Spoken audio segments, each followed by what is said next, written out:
परिभाषा हम क्या बताएं, स्वयं बादशाह अकबर, उसकी पत्नी, उसका नाम ताज, वृंदावन आई। अच्छा, एक बात तो है, अकबर पर कृपा तो थी हमारे वृंदावन की। कई बार प्रसंगों में देखा है, कम से कम 10-15 बार अकबर आया था वृंदावन। स्वामी श्री हरिदास जी की तो बड़ी कृपा हुई उस पर। क्या हुआ, एक बार तानसेन कुछ गा रहा था तो अकबर बोला, तानसेन, मुझे लगता है संसार में तुमसे ऊंचा गवैया कोई नहीं होगा। तो तानसेन ने एक भरे हुए पात्र के जल को उठा करके ऐसी उंगली डाली और उंगली बाहर निकाली तो एक बिंदु प्रकट हुई। तो बिंदु जैसे ही गिरी तो तानसेन बोला, जहापना, इस बिंदु के समान मेरी गायकी है मेरे गुरुदेव के सामने। मेरे गुरुदेव अनन्य रसिक स्वामी श्री हरदास जी महाराज, वे तो ऐसी बिंदुओं की महोदधि हैं, समुद्र हैं। वो जब गाते हैं तो महाराज उनके आगे तो हम सब फीके हैं। अकबर बोला, तुम अपने गुरु की प्रशंसा कर रहे हो, मैं तुम्हें सराहना करता हूं, लेकिन मैं बहुत अच्छा सुनवैया हूं। तुम्हारा स्वर सुन करके मैं कह सकता हूं कि संसार में इतना अच्छा कोई नहीं गाता होगा। वो बात अलग है कि तुम अपने गुरु की प्रशंसा करो। तानसेन बोला, महाराज जहापना, ऐसी बात नहीं है, वास्तव में हमारे गुरुदेव बहुत सुंदर गाते हैं। तो अकबर बोला, बुलाओ हमारे दरबार में, हम सुनेंगे उनको, वो कैसा गाते हैं। तानसेन हंसने लगा, बोले कि ये असंभव है, मेरे गुरुदेव आप जैसे राजाओं के लिए नहीं गाते, और उनकी गायकी किसी अन्य को रिझाने के लिए नहीं है, वो तो केवल बिहारी जी को रिझाते हैं, उन्हीं के सन्मुख गाते हैं। बंधुओं, अपनी कला, अपना कोई गुण, अपनी किसी भी प्रकार की योग्यता अगर हम संसार को लुभाने में उसका प्रयास करते हैं तो निश्चित है कि पूर्ण रूपेण संसार हमारा हो जाएगा। लेकिन अपनी किसी कला, अपनी कोई योग्यता से हम ठाकुर जी को रिझाने का प्रयास करते हैं, वही भक्ति बन जाता है। भक्ति का मतलब कोई विशेष ये नहीं कि जप करो, नाम करो, यज्ञ करो, हवन करो, तिलक लगाओ, कंठी पहनो, इतनी मालाएं रोज करो, सब ठीक है, अपनी जगह सब व्यवस्थित है। लेकिन मेरे से यदि पूछा जाए तो मैं तो यही कहूंगा कि मानव अपनी योग्यताओं को संसार की वजह ठाकुर जी में लगा दे, वही उसकी भक्ति बन जाएगा। आपको कुछ नहीं आता, भोजन बनाना आता है, तो भोजन से किसको रिझा रहे हो? पति को, बच्चों को, परिवार को, आदि आदि सबको। बस किसी दिन प्रसाद इस भाव से बनाना कि हमारे गोपाल जी रीझ जाएं, हमारी किशोरी जी रीझ जाएं, हमारे ठाकुर जी जो बैठे हैं वो रीझ जाएं। उस दिन से प्रसाद का स्वाद ही बदल जाएगा। आप नृत्य करना जानते हो, संसार रीझता है, लेकिन कभी नृत्य एकांत में अपने ठाकुर जी के लिए ही करो। आप गाना जानते हो, संसार रीझता है, लेकिन वही गायन आपके ठाकुर जी के लिए हो। कहीं पर भी किसी सांसारिक व्यक्ति का आकर्षण उसमें ना हो, वही भक्ति बन जाएगा। आप बहुत अच्छा इन्फ्लुएंस करते हो, बोलते हो, 4 लोगों में बैठकर के हरि चर्चा करना प्रारंभ करो। आप बहुत सुंदर हो, आपके रूप से सब लुभ जाते हैं। तिलक लगाओ, कंठी पहनो, वेशभूषा ऐसी पहनो कि आप लगो श्याम सुंदर के हो। ये सौंदर्य भी उन्हीं के लिए। अपना प्रत्येक गुण ठाकुर जी को अर्पित करो, वही भक्ति है। आपको कोई ज्यादा यम, नियम, आसन, प्राणायाम, प्रत्याहार, अष्टांग योग की कोई आवश्यकता नहीं है, यदि आपने अपना गुण ठाकुर जी को दे दिया। बहुत सावधानी से सुनना। तो एक बार की बात है, तानसेन का मेघमलार और राग दीपक, इन 2 के लिए प्रसिद्ध था तानसेन। वो जब राग मेघमलार गाता था तो बारिश होने लगती थी, राग दीपक गाता था तो दीपक जल जाते थे। सबको पता है, प्रसिद्धि है बात की। बहुत ध्यान से सुनो। एक बार क्या हुआ,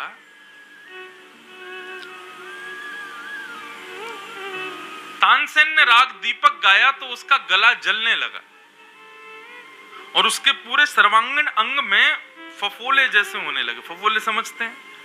किसी पर कोई गर्म चीज गिर जाए तो उठ जाता है, थोड़ा स्किन भारी हो जाती है।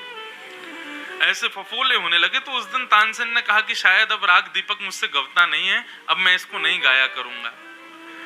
लेकिन कुछ उससे जलने वाले गवैयाओं ने जाके राजा से शिकायत की, बोले क्योंकि ये राग दीपक जब गाता है तो दीपक जलते हैं, और दीपक जलते हैं तो लोग आपकी वाहवाही करते हैं, इससे तानसेन को पीड़ा होती है, इसलिए इसने राग दीपक गाना बंद कर दिया। आप इससे जबरदस्ती राग दीपक ही गब्बाओ।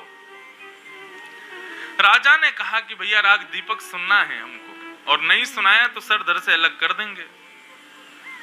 तानसेन बोला महाराज मैं राग दीपक गा तो दूंगा, लेकिन मुझे तुरंत कोई मेघ मल्हार गा करके सुनाएगा तो ही मैं गा सकता हूं, और मेघ मल्हार भी ऐसा आना चाहिए कि तुरंत वर्षा हो जाए, नहीं तो मेरे प्राण निकल जाएंगे। बोले सब तुम झूठ बोल रहे हो, ऐसा कुछ नहीं होता है, हमको राग दीपक सुनना है, दीपक ही सुनाओ। तानसेन बोला इसके हाथों तलवार से मरने से अच्छा मैं गाते हुए मर जाऊंगा। ठीक है, और राग दीपक गाया। जैसे दीपक गाया पूरे प्रांगण में दीपक जल गए, लेकिन स्थिति ये कि तानसेन का भी पूरा शरीर जलने लगा। लोगों ने जल डाला, उठा करके उसको कुंड में फेंक दिया, लेकिन फिर भी उसकी अग्नि हृदय की शांत नहीं हुई, अंदर ही अंदर जलने लगा। तानसेन दौड़ा दौड़ा दौड़ा इधर से उधर भागे। ग्वालियर की बात है। अच्छा, ग्वालियर कुछ वर्ष पहले तक ब्रज की सीमा में ही आता था, मध्य प्रदेश का ग्वालियर। तो तानसेन दौड़ता हुआ ब्रज की ओर भागा। कैसे शरणागत हुआ? स्वामी श्री हरदास जी के तानसेन, वो कथा है। और जैसे ही ब्रज की सीमा में प्रवेश किया तो महाराज वो ढूंढ रहा था कि कोई मेघ मल्हार सुना दे, लेकिन मेघ मल्हार तानसेन से अच्छा कोई नहीं गाता था। और तानसेन इस वक्त राग दीपक गा के आया है तो मेघ मल्हार गा नहीं सकता। स्थिति ये कि तानसेन के प्राण निकलने ही वाले थे, तभी वो एक जंगल में पहुंचा। वहां पर दो ब्रज की गोपियां, दो ब्रज की माताएं, अनपढ़ बिल्कुल, कभी विद्यालय नहीं गई, ऐसे ही गोबर थाप रही थी। क्या बताया था उस दिन आपने कंडे का नाम? छाड़ा। तो गोबर थाप रही थी, छाड़ा बना रही थी। इतने में ही तानसेन आकर के वहां गिर पड़ा।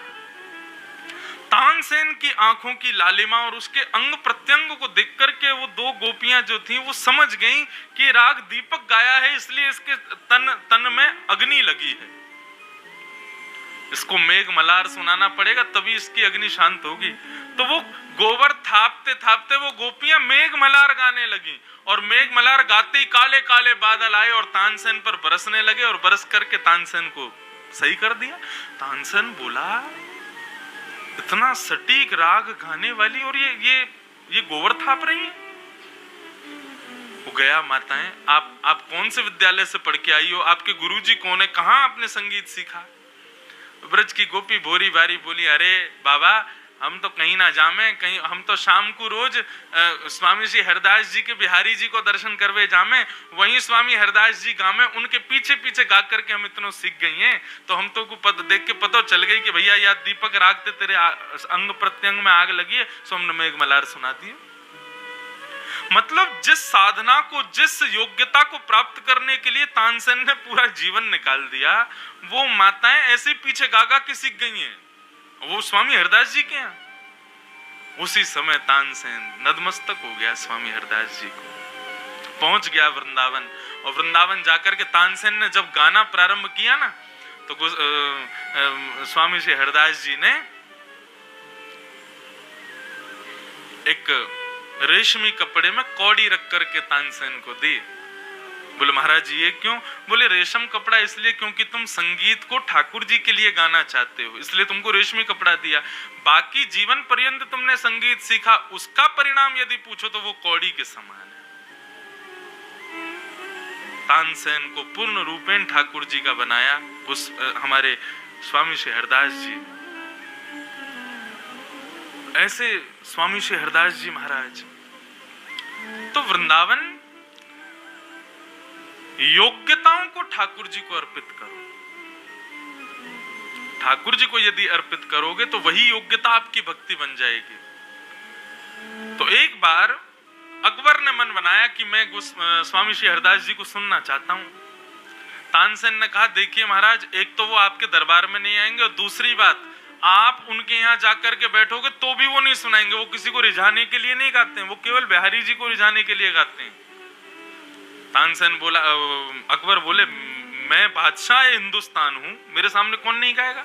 बोले आप बादशाह हिंदुस्तान होंगे लेकिन वो बादशाह विश्व को सुनाते हैं, जो विश्व का बादशाह है उसके आगे गाते हैं, वो आपके सामने कैसे गाएंगे? अकबर को नींद नहीं आई 3 दिन तक। तानसेन से बोले मुझे तुम्हारे गुरुजी को सुनना है। बोले एक ही उपाय है। बोले क्या? ये राजकीय वस्त्र त्यागिए और आप एक अकबर राजा हो इस भाव को भी हृदय से निकालिए और चलिए वृंदावन मेरे साथ, सुनवाऊं अपने गुरुजी को। अकबर ने अपने सारे राजकीय वस्त्र त्याग दिए और हृदय से भी निकाल दिया कि मैं एक राजा हूं। तानसेन के साथ चलने लगे। तानसेन बोला वैसे और आनंद आएगा, गुरुजी और ज्यादा विश्वास कर लेंगे आप पर यदि आप मेरे तंबूरा उठाने वाले बन जाओ तो। अकबर ने तानसेन ने अपना तंबूरा पकड़ा दिया अकबर को। अकबर पीछे बड़े बड़े गवैयाओं के पीछे जो स्वर देते हैं ना, ऐसे स्वर देने वाला बन के जा रहा है अकबर स्वामी श्री हरदास जी को सुनने के लिए। जैसे ही निधिवन में प्रवेश करने लगे तो तानसेन घबरा रहे थे कि कहीं गुरुजी को सत्य पता ना चल जाए, और पता चल गया तो जीवन भर के लिए मेरे रास्ते बंद कर देंगे। वो बार बार हाथ जोड़े, बोले बादशाह मैं आपके आगे हाथ जोड़ रहा हूं, अंदर कुछ भी ऐसा संकेत मत दे देना कि आप बादशाह हो, क्योंकि आप तो केवल स्वर सुनना चाहते हो, मैं तो जीवन भर गुरुदेव का रहना चाहता हूं, मेरे रास्ते बंद हो जाएंगे। अकबर बोला और क्या करूं? राजकीय वस्त्र छोड़ दिए, सेना नहीं लेके आया, रूप बदल के आया हूं और तुम्हारा तंबूड़ा बन के चेला बन के चल रहा हूं तुम्हारा, और क्या करूं बताओ? बोले आपकी एक बुरी आदत है। बोले क्या? आप स्वर सुनते ही करते हो वाह वाह वाह वाह वाह वाह, ये मत करना बस। क्यों? संसार की वाहवाही नहीं सुनना चाहते हैं स्वामी श्री हरदास जी। बादशाह बोला अरे भाई कोई अच्छा गाएगा तो उसको सराहना भी ना कर। बोले नहीं, एक बार किसी ने वाह वाह कर दी थी तो उस राग का पन्ना ही फाड़ दिया। जिस राग को गा रहे थे उस राग को सुनकर के किसी ने वाहवाही कर दी तो स्वामी हरदास जी ने उस राग का पन्ना ही फाड़ दिया, और आज तक उस राग को कभी बिहारी जी को नहीं सुनाया। बोले क्यों? बोले हम जिनसे वाह वाह सुनना चाहते हैं उन्होंने वाह वाह नहीं की, संसारी व्यक्ति वाह वाह कर रहा है। वाह वाह तो वो करे, वाह उसके लिए तो हम गाते हैं। सोचो, विचार करो, कितनी गंभीरता है इस बात में। हम पूरे दिन इसी में ही लगे रहते हैं कि वो हमसे रीझ जाए, वो हमको देख के खुश हो जाए, वो हमारी बात से खुश हो जाए, वो हमारी इस क्रिया से प्रसन्न हो जाए, वो रीझ जाए, वो लुभा जाए मुझसे।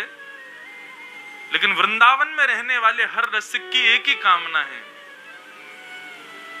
रीझे माई श्याम सुखदाई, हमारा श्याम रीझे बस हमसे, हम ऐसी ही क्रिया करें बस। तानसेन अंदर पहुंचे। स्वामी श्री हरदास जी महाराज ध्यान में बैठे थे। तानसेन ने जाके प्रणाम किया, पीछे अकबर बैठा तंबूरा लेके, बादशाह हिंदुस्तान। स्वामी श्री हरदास जी ने नेत्र खोल करके देखा, तानसेन को देख करके तुरंत इशारा किया, कुछ सुनाओ बिहारी जी को। तानसेन ने गाना प्रारंभ किया। स्वामी श्री हरदास जी सुन रहे थे तो तानसेन ने सोचा अगर मैं गुरुदेव से कहूंगा कि कुछ सुनाइए तो कभी नहीं सुनाएंगे, लेकिन हाँ यदि मैं गायकी में कुछ गड़बड़ी करूंगा तो मुझे सुधारने के लिए गुरुदेव गाएंगे। तो तानसेन ने गाते गाते कुछ गड़बड़ किया। अब जैसे ही गड़बड़ किया स्वामी श्री हरदास जी की भौहें चढ़ गईं। बोले क्या कर रहे हो ये? गुरुजी क्षमा, सही से गाओ। बोले मुझे याद नहीं आ रहा, आप सुना दो। स्वामी श्री हरदास जी बोले अच्छा तो सुनने आए हो हमको, सीधे बोलो ना। बोले हाँ गुरुदेव आप कुछ सुनाओ। पीछे बैठा अकबर बोले कि मैं तो पहले ही जानता हूं तानसेन से अच्छा कोई नहीं गाता, ये तानसेन जबरदस्ती अपने गुरुदेव की बड़ाई करता है। स्वामी श्री हरदास जी महाराज थोड़ी देर तो मौन रहे, चित्त में बिहारी जी को विराजमान किया और जैसे ही स्वर लगाया है, एक स्वर साधा, केवल स्वर साधते ही महाराज वृक्ष वल्लरियां झूमने लगे, आकाश में घने बादल आ गए, सूर्य चंद्रमा मानो जैसे द्रुत गति से परिक्रमा लगा रहे हों। जो रज में तानसेन आदि सब शिष्य मंडली बैठे थे उस रज में भी झनकार हो रही थी। सौंधी सौंधी इत्र की सुगंधी आने लगी, मीठी मीठी ब्यार बहने लगी। तभी देखते हैं कि ना जाने कितने वृक्षों में से असंख्य गोपियां प्रकट हो गई, सब नृत्य कर रही हैं, गाजे बाजे बजा रहे हैं। ये स्वामी हरदास जी के स्वर को सुनकर के बड़े बड़े पक्षी आकर के वृक्षों पर बैठ गए। हिंसक वृंदावन में रहने वाले जीव, वृंदावन तो वन ही था ना, तो हिंसक जीव जितने भी हैं, शेर आदि सब आकर के मौन अवस्था में आकर के सब स्वामी हरदास जी को देख रहे हैं। और सबसे बड़ी बात, सबके नेत्र सजल है, सबके नेत्रों से आंसू गिर। हमारे पूज्य नाना जी कहते थे कि हमारे भाव को सुनकर के, किसी के भाव को सुन के वाह वाह कर दे ये एक बात है, लेकिन किसी की बात को सुन के व्यक्ति निर्वाकी हो जाए ये विशेष बात है, नेत्र सजल हो जाए। स्वामी श्री हरदास जी ने एक स्वर लगाया, कब 3 दिन बीत गए तानसेन और अकबर को पता नहीं चला। स्तब्ध मूर्तिमंत होकर के सब सुन रहे हैं और स्वामी श्री हरदास जी गा रहे हैं।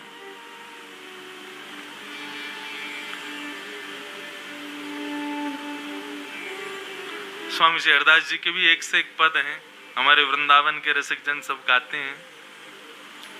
अब उनके स्वर में तो हम नहीं गा सकते, लेकिन एक भाव गाते हैं श्री हमारे हरिदासी परंपरा के सब संत वृंद। बसी वो वृंदावन को नीको, बसी वो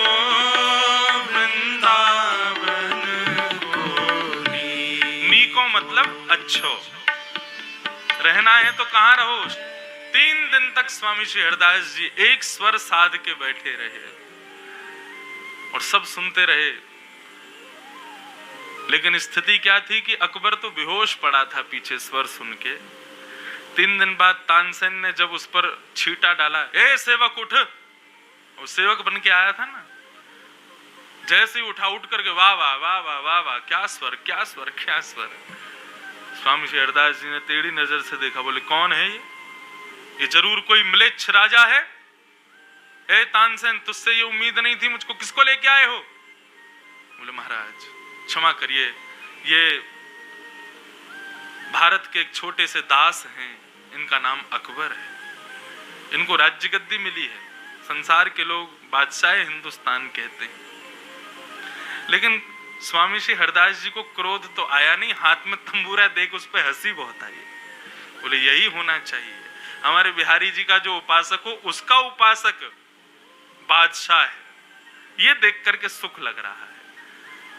और तब स्वामी श्री हरदास जी ने उस पर कृपा की, तो बोला महाराज जी देखिए मैं भले ही रूप बदल के आया, लेकिन मैं बादशाह तो हूं, मुझको कोई सेवा बताइए। बोले क्या सेवा करोगे? बोले एक तो मैं आपके लिए एक हार लेके आया हूं, आपको पहना दूं। बोले लाओ यहीं रख दो रज में। उसने ले जाकर के वो हार चरणों में रख दिया और स्वामी श्री हरदास जी ने वो हार उठा करके एक हिरण बैठा था पास में, उसके गले में पहना दिया। अकबर को बहुत बुरा लगा, बोले कि इतना लाखों करोड़ों का हार मैंने इनको पहनाया, इन्होंने उस हिरण को पहना दिया।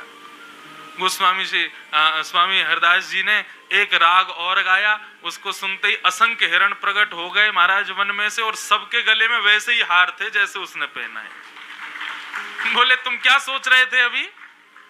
बोले कुछ नहीं महाराज। बोले जो सोच रहे थे हमको सब पता, जाओ ले जाओ इन हिरणों के हार निकाल के ले जाओ। एक लाए थे तुम, लो असंख्य हैं हमारे पास। वृंदावन अद्भुत है। अच्छा अब एक बात, वृंदावन में रसिकजन करते क्या है?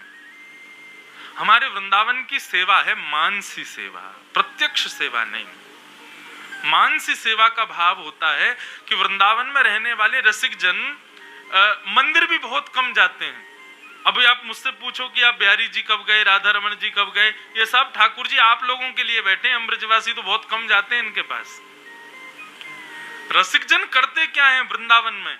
बोले कुछ नहीं, एकांत में बैठते हैं और ठाकुर जी की अंतरंग लीलाओं का नेत्र बंद करके स्मरण करते हैं और स्वयं को, शरीर वहां है लेकिन अपने देह को वहां त्याग करके सब अपनी मानसिक स्थिति से उस लीला में पहुंच जाते हैं और ठाकुर जी की सेवा करते हैं।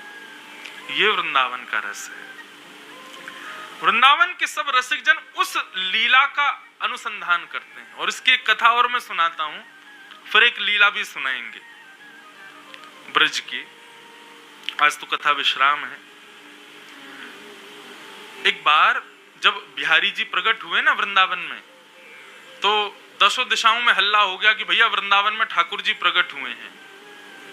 और ये बात पहुंचते पहुंचते पहुंच गई लाहौर, पाकिस्तान। तब पाकिस्तान भारत में ही था। तो वहां एक बहुत बड़े इत्र के व्यापारी थे, ठाकुर जी के अनन्य भक्त थे। उन्होंने मन बनाया कि मैं इत्र लेकर के जाऊं और बिहारी जी को अर्पित करके आऊं। हमने सुना कुंज बिहारी प्रकट हुए। हमारे बिहारी जी का नाम बांके बिहारी अब पड़ गया कुछ सालों से। उनका वास्तविक नाम कुंज बिहारी है, जो कुंजों में रहते। तो इत्र लेकर के वो व्यापारी गया। महाराज इतनी अच्छी सुगंध इत्र की कि वो जिन जिन नगरों से निकला, शायद गुजरात होके भी गया होगा, वहां से आया। तो अब लाहौर से तो शायद पंजाब होके ही आ गया होगा, यहां से तो ज्यादा दूर नहीं है। लेकिन हमारे बिहारी जी के दर्शन करने वालों में हमारे पड़ोसी देश के भी बड़े भक्त आए हैं, ऐसे चरित्र सुने हमने।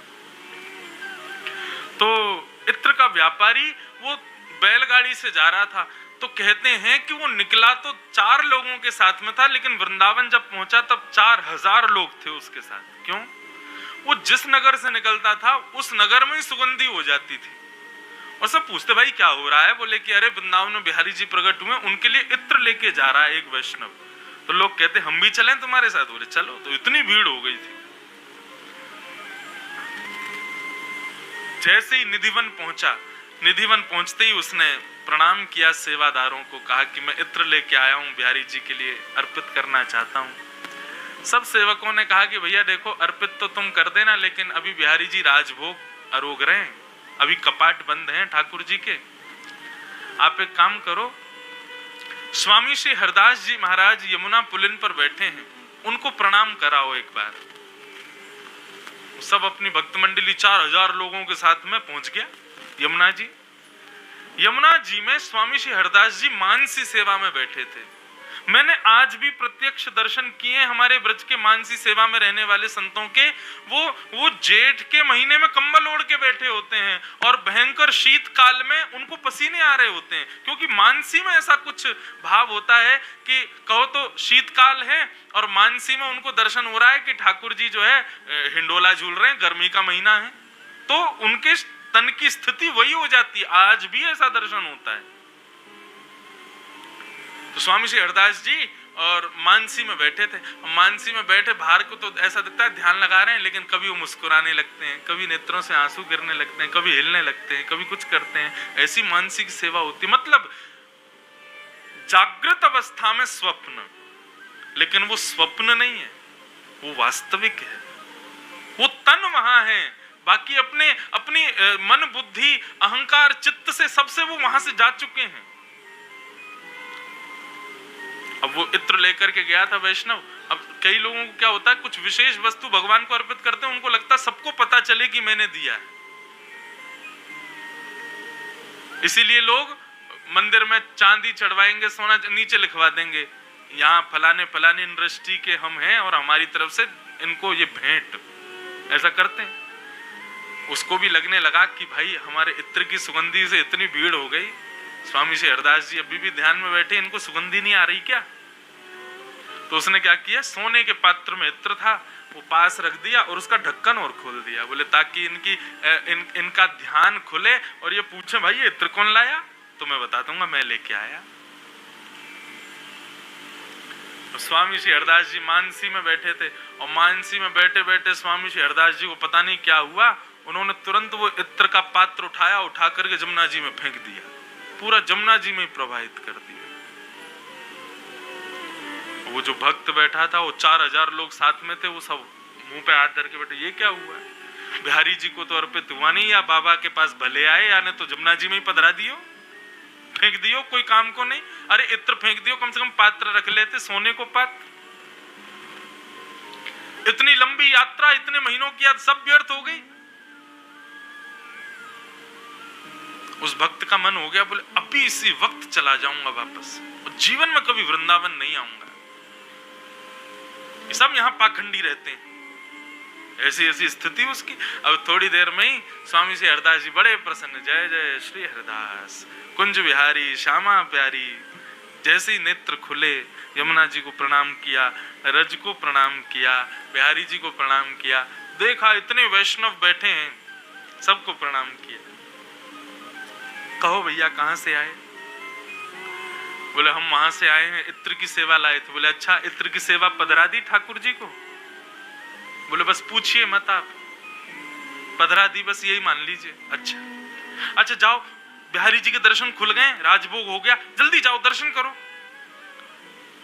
उसने कहा बोले कि अब आए हैं तो बिहारी जी को देख तो लें, वहीं से चले जाएंगे। जैसे ही निधिवन राज में उसने प्रवेश किया तो निधिवन में जितने वृक्ष हैं, जितने पत्ते हैं, जितनी वल्लरियां हैं, सब पर वो इत्र के छींटे दिखाई दिए। और जैसे ही गया सगन कुंज में बिहारी जी बैठे थे, मुकुट से लेकर के नीचे चरण के नख तक उसी इत्र में चुचा रहे थे श्री बिहारी जी महाराज, मानो स्नान किया हो पूरा उसी इत्र में। देखते ही वो व्यक्ति समझ गया, बोले ये तो वही इत्र है जो मैंने पता, सुगंधी से पता चल रहा है, उसके रूप रंग से पता चल रहा है, ये वही इत्र है। दौड़ करके गया यमुना जी में, स्वामी श्री हरदास जी को प्रणाम करके बुलाए, महाराज जी आपने क्या किया? आपने मेरे सामने यमुना जी में फेंका, 4000 लोग गवाही दे सकते हैं कि आपने यमुना जी में फेंका था, वो बिहारी जी को कैसे लगा? स्वामी श्री हरदास जी बोले देख लाला, अपनी मानसी को भाव कोई को बताना नहीं चाहिए, लेकिन तू पूछ रहा हो तो बता। मैं आज हमारी मानसी में किशोरी जी को भाव है, भैया होरी खेलेंगे, और एक तरफ श्यामाजू, दूसरी तरफ श्याम सुंदर, दोनों होरी खेल रहे। अब हम तो श्यामाजू की सहचरी हैं, हम श्यामाजू के पक्ष में तो खेल रहे, लेकिन लाला इतना ऊधमी है, ना जाने कहां से ऐसा चटक रंग लेके आयो। चटक मतलब इतना गाढ़ा रंग लेके आयो, और वह चटक रंग थे हमारी श्यामाजू पूरी रंग दई। श्यामाजू की बहुत देर तक तो नेत्र ही नहीं खुले। मैंने जाकर के प्रार्थना करी, श्यामाजू आपको श्रम भयो? बोले श्रम तो कछु ना, लेकिन आज या कार्य और कारो करनो है, ऐसा रंग लेके आओ, ऐसा चटक लेके आओ कि भाग जाए वापस नंदगाम को। मोकू आज्ञा भाई, मैं धूड़वे के काजे जैसे ही निकसो, तभी तेरे द्वारा प्रदत्त वो इत्र मेरे हाथ पड़ गयो। मैंने जाकर के तुरंत किशोरी जी को दियो। सामने से ठाकुर जी पिचकारी लेकर के आ रहे, इतने में ही मैंने वो इत्र को पात्र दिया, और किशोरी जी ने वही इत्र बिहारी जी पर छिड़काए दियो, वही इत्र श्री बिहारी जी में पहुंच गया। ये है वृंदावन। वृंदावन में प्रत्यक्ष सेवा नहीं, मानसी सेवा होती है, और वो मानसी सेवा ठाकुर जी स्वीकार करते हैं। एक नहीं, अनंत कथाएं मैं सुना दूं। तो वृंदावन जाना है, करना क्या है? बैठे रहूं कुलजन के कोने, किसी एक कोने में बैठ जाना, श्याम राधिका गाऊं। आजकल हमारे वृंदावन को बहुत मॉडर्न बना दिया है, और बहुत कष्ट होता है ये देख करके। उसको मॉडर्न बना दिया, वृंदावन को फिल्मी बना दिया, वृंदावन को इतना ज्यादा मतलब क्या बताएं, ऐसा कर दिया है लोगों ने। कहां तो लोगों में भक्ति नहीं आएगी, और भक्ति आएगी तो ऐसी आएगी कि पूरे परिप्रेक्ष्य को वैसे ही कर देते हैं। वृंदावन केवल सेल्फी पॉइंट हो गया है, वृंदावन केवल रील्स बनाने के लिए और दुनिया भर के कामों के लिए हो गया है। वृंदावन की वास्तविकता को कोई पहचान ही नहीं पा रहा है कि वृंदावन है क्या। ऐसे जैसे कच्छ में कथा हुई ना 4 दिन की, ऐसी कम से कम हर शहर में हो, तब वृंदावन को जा जाके बताया जाए लोगों को, भैया वो ऐसा स्थान नहीं